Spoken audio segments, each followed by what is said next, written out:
penghafal, terjemahan maupun penulisan. Semua editing raw dikerjakan sendiri oleh Mr. L. Welcome back dengan Mr. L. Mimin suara cempreng seperti kaleng tapi bukan kaleng-kaleng. Karena Mimin membacakan novel Apoteosis sesuai dengan light novel chapter 1354 Kejam. Xing Yu itu berdiri tidak jauh menghadap Luo Zeng dan hatinya sedikit emosional. Luo Zeng baru berusia 30 tahun. Menurutnya itu memang sangat muda dan sangat bagus. 10 besar dunia besar ini akan memiliki kehidupan yang luar biasa. Sebagai gantinya itu bahkan lebih tinggi. Kekuatan benar-benar sangat baik. Selama orang ini tidak jatuh, dia pada akhirnya akan dapat mendukung tahta raja yang telah kembali ke raja pembunuh. Bukan rasa malu kehilangan antara hidup dan mati. Sebaliknya, itu bisa membuktikan bahwa obsesimu sangat kuat. Dunia memiliki penguasa besar dan seringkali itu adalah orang yang paling sukses. Jadi, tolong akui kekalahanmu, kata Xing Yu dengan acuh tak acuh. Pada zaman kuno ada gunung Tianqi dan dikatakan bahwa ia memiliki harta yang berbeda. Banyak orang pergi ke sana memeriksa. Dari mereka menghina, tidak percaya rumor itu. Tetapi ratusan orang tertinggal dan berjongkok di depan gunung Tianqi. Setahun kemudian, semua orang memilih untuk pergi, hanya menyisakan satu orang. Yang lain menertawakan pria itu dan menganggapnya terlalu bodoh. Rumornya adalah rumor dan waktu terus berjalan. Milenium tidak berharga. Maksudnya banyak waktu yang terbuang, ngapain sih ya kan nungguin gunung. Tetapi pria itu tidak bergerak dan telah melewati milenium. Setelah 100 tahun gunung Tianqi retak dan harta karun hadir di dunia. Kisah ini tersebar luas di alam semesta, hanya legenda. Legenda ini memberitahu semua orang bahwa memiliki orang yang berpikiran besar adalah tujuan yang tampaknya bodoh. Dan itu akan berjalan terus jika itu berhasil.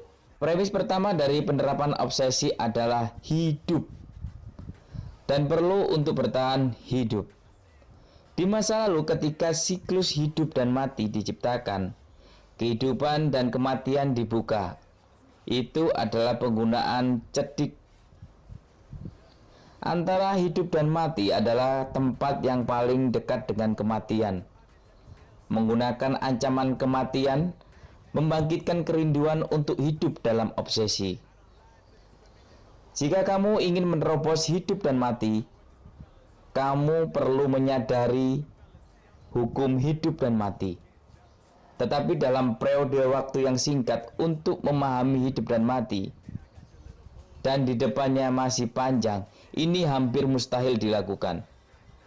Lawan-lawannya yang tersisa adalah para jenius yang baru lahir dari dekade ini. Benar-benar menghancurkan hidup dan mati. Terutama apa yang bisa dilakukan lelaki kecil ini. Dengan trik ini, bagaimana mereka melawannya? Wah, suara Luo Zeng. Itu adalah suara terendam lainnya. Luo Zeng hampir mati. Semakin kuat ketakutan, semakin kuat pengaruh pada Luo Zeng. Jadi kekuatan detak jantungnya semakin kuat seolah ada pistol yang bertiup di dadanya. Untungnya Luo Zeng berbeda dari orang biasa. Jika ini bukan masalah, jantung berdetak sekali, aku takut bisa meledakkan dadanya secara langsung. Di bawah Luo Zeng, dia berada di garis tipis dan tersentak. Luka daging bukan apa-apa, tetapi tekanan batin seperti palu berat dengan berat ratusan gunung ditekan jantungnya semakin keras dan berat. Jangan bertahan lagi. Beri aku senjata pembunuh. Aku berjanji kepadamu untuk membantu membuat kembali reinkarnasi dalam roh itu. Aku juga bisa mengakui kekalahan dalam pertempuran ini, kata King Yu. Itu awalnya ingin mengatakan bahwa dia bisa mendorong dari belakang, menganggap budidaya saat ini juga adalah kultivasi. King Yu hari ini tidak dapat memilih untuk menjadi musuh Yao. Yao itu salah satu raja di ras F. Saat dia berbicara mendekati Luo Zeng dan bahkan mengulurkan tangan batu giok ke Luo Zeng. Namun tatapannya adalah menatap cincin Su di tangan Luo Zeng. Mungkin cincin Su ini cincin penyimpanan ya. Jika dia membunuh Luo Zeng, dia akan dibangkitkan pada bidak catur yang utuh. Sebelum pemenang dimenangkan, dia harus mengambil senjata pembunuh itu. Tetapi saat ini Luo Zeng tiba-tiba bangkit dari tanah dan pedang Lei Feng bergoyang di depannya. Swing! Waduh. Hei, Jian Feng membutuhkan waktu 1,5 bulan di udara, dan di garis depan setengah bulan hanya menggerakkan jari. Maksudnya itu menggunakan pedangnya itu ya. Sedikit darah berhamburan keluar. King Yu melihat luka di tangannya dan kemudian lampu hijau kecil muncul di bawah penutup hukum kehidupan. Luka itu dengan cepat pulih. Kamu? Kata King Yu. Saat ini ketika King Yu berkata kepada Luo Zeng, ada sedikit keraguan di wajahnya. Di bawah slogan alasan itu juga perlu melihat obsesi yang kuat. Ia harus menjadi sasaran serangan balik yang lebih besar. Namun, ia tampaknya tidak memiliki efek antara hidup dan mati. Bisakah kamu menguasai hukum hidup dan mati begitu cepat? Tidak mungkin, kata King Yu. Sambil menatap mata Luo Zeng, Liu Mei sedikit berkerut. Ini namanya sebenarnya siapa ya? King Yu atau Liu Mei yang ras F meminta tombak pembunuh itu ya? Kalau di sini Liu Mei namanya di light novel ini. Saat ini mata Luo Zeng sama sekali tidak dalam perasaan emosi seperti boneka mati. Sangat lambat dan kurang peka terhadap kekuatan hidup. Hal-hal seperti Luo Zeng seharusnya hanya muncul pada mereka yang tidak memiliki kehidupan. Namun, kekuatan hidup Luo Zeng sendiri belum hilang. Apakah ini aneh? Luo Zeng berkata dengan dingin. Gemuruh pedang Lei Feng dan pedang para dewa muncul di depan pedang. Kehidupan dan kematian ini memang sangat aneh, dan bahkan dapat digunakan sebagai tempat kultivasi. Beberapa dewa dan pejuang Godji tahu bahwa mereka tidak bisa mendapatkan nilai yang bagus. Tetapi mereka masih memilih untuk memasuki medan perang fantasi dan menerima ujian hidup dan mati yang paling nyata untuk membantu mereka. Tapi aku tidak butuh tes semacam ini untuk saat ini, kata Luo Zeng dengan dingin. Wajah King Yu penuh keraguan. Bagaimana kamu melakukan? Ini kayak orang gagap jadinya. Luo Zeng tersenyum dingin. Kamu melihat orang-orang Tao yang memasuki Shinto dan memiliki Tao sendiri? Mengapa aku tidak dapat memiliki Shinto dan caraku sendiri? Oh iya, Mimin ngingetin ya, kalau Mimin tuh memakai istilah Tao bukan Daozi. Mungkin ya channel sebelah ngetiknya Daozi itu sama sih. Daozi sama Tao itu sama kalau menurut Mimin ya.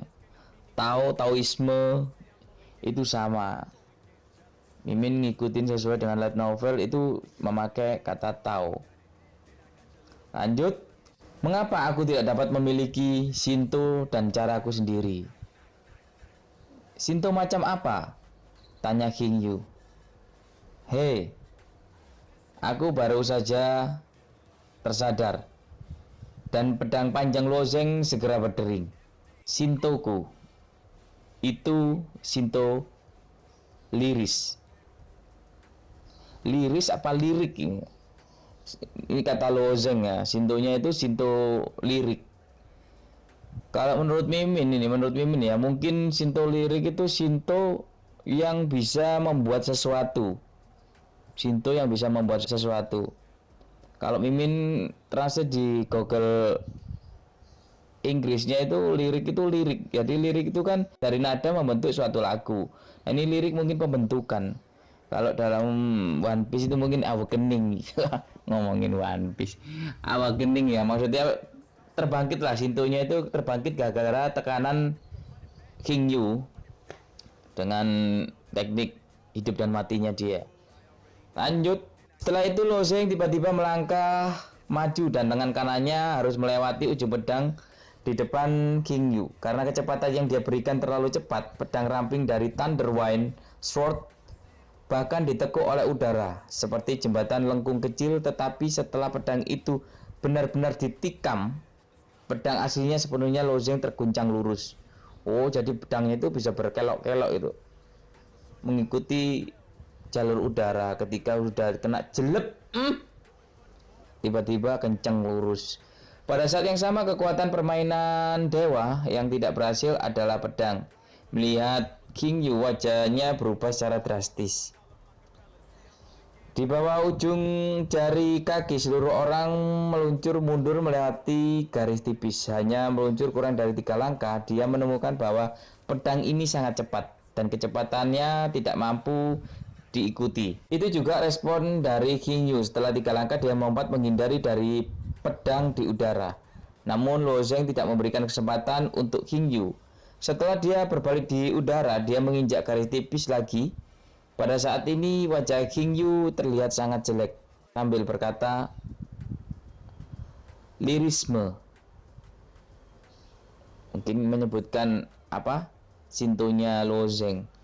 Apakah itu obsesi ketakutan? Itu sebenarnya merupakan manifestasi dari emosi manusia. Yang mengerikan antara hidup dan mati ada di sini. Dimungkinkan untuk sepenuhnya memahami sensasi dewa, tetapi untuk sepenuhnya memotong emosimu. Maksudnya mungkin karena Lozeng mendapatkan banyak tekanan, akhirnya mendapatkan pemahaman Shinto tentang liris atau lirik itu membentuk itu kebangkitannya dari jiwa yang tertekan. Mungkin ini menurut Mimin seperti itu. Akhirnya muncul Shinto pembentukan, dia menginginkan suatu hal terlepas dari tekanan itu. Mungkin seperti itu. Kita tunggu nanti bareng-bareng ya komiknya. Saat ini tidak ada pikiran yang mengganggu di hati Lozeng. 7 nafsu dan 6 keinginan semuanya hancur. Tidak ada rasa takut akan hidup dan mati. Seni bela diri dan pedang Lozeng diketahui banyak orang di aliansi kemanusiaan. Namun, ruang lingkup sirkulasi hanya dari ke-13 istana. Tapi mereka tidak tahu Lozeng sedang berlatih lirik. Liris. Maksudnya Shinto itu ya.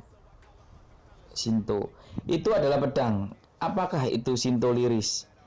Para prajurit yang pertama kali terpengaruhi oleh Jian Yun melihat adegan ini itu juga seperti gempa bumi yang besar. Beberapa orang telah menyadari sebagian kecil dari permainan, tetapi juga tahu bahwa pedang ini sangat kuat, tidak terlalu banyak perhatian.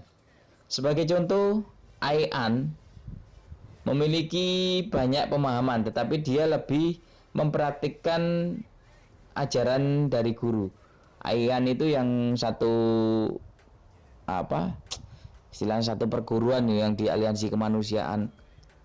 Itu saingan dia diajari langsung sama gurunya. Cuma Lozeng datang di dunia besar dibantu sama kenalan dia. Sambil ngingetin ya review ya, biar tidak lupa.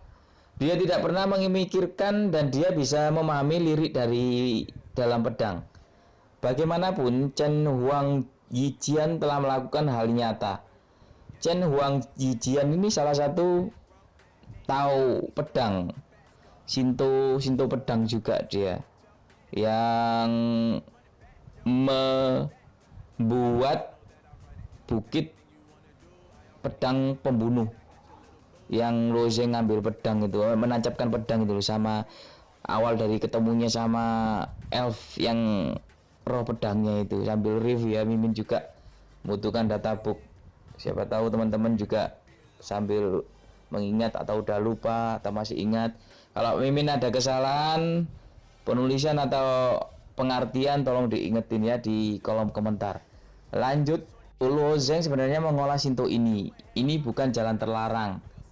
Wajah Hua Tianmin menunjukkan warna yang tidak terduga. Dia menduga Lo Zheng mungkin telah memasuki Shinto, tetapi tidak pernah berpikir dia memilih itu adalah jalan terlarang. Jadi Hua Tianmin ini mengira Lo Zheng ini nggak tahu kalau jalan Shinto yang dipakai dia adalah jalan terlarang. Tapi sebenarnya dari kesadaran waktu sebelum keluar dari aula kausal itu sudah bertemu dengan Yijian. Aku singkat ya, Chen Huang Yijian, aku panggil Yijian. Yijian ini udah ngasih tahu kamu beneran mengambil Shinto ini adalah salah satu Shinto terlarang. Yijian menyampaikan itu. Apakah memang ini ada maksud tertentu dari para dewa dengan mempelajari teknik terlarang dari dewa? Yijian berkesimpulan karena teknik terlarang ini, teknik pedang ini bisa membunuh para dewa. Nah, Yijian itu berkesimpulan apakah ini untuk mungkin Mimin menganggap bahwa ini penentangan kepada dewa. Dan kenapa takdir yang tidak bisa dibaca ya, Lo Zheng mempelajari pedang ini ada apa gitu. Tapi Yijian ini orangnya kacau kan, udah nggak mau tahu lah, terserah, bilang gitu. Seingatku yang di komik itu kesimpulan Mimin seperti itu. Pedang ini sangat kuat, angin pagi. Pedang ini sangat kuat, kata Xuan Yuan, menunjukkan senyum percaya diri. Meskipun dia memuji, mulutnya diam-diam menggunakan Lo Zheng untuk membandingkan dengan dirinya sendiri. Permainan Lo Zheng orang ini tentang dewa adalah pedang yang kuat, tetapi aku takut bahwa konsumsi ekstrim dari Yuan nyata. Tidak peduli apa dengan budidaya orang ini, aku khawatir itu hanya cukup untuk terlihat 2 atau 3 teknik pedang. Itu tidak perlu ditakutkan, kata angin sepoi-sepoi Xuan Yuan. Dia memiliki keyakinan mutlak setiap saat. Tapi kemudian Xuan Yuan di wajahnya memiliki ekspresi hantu, hatinya merasa terancam.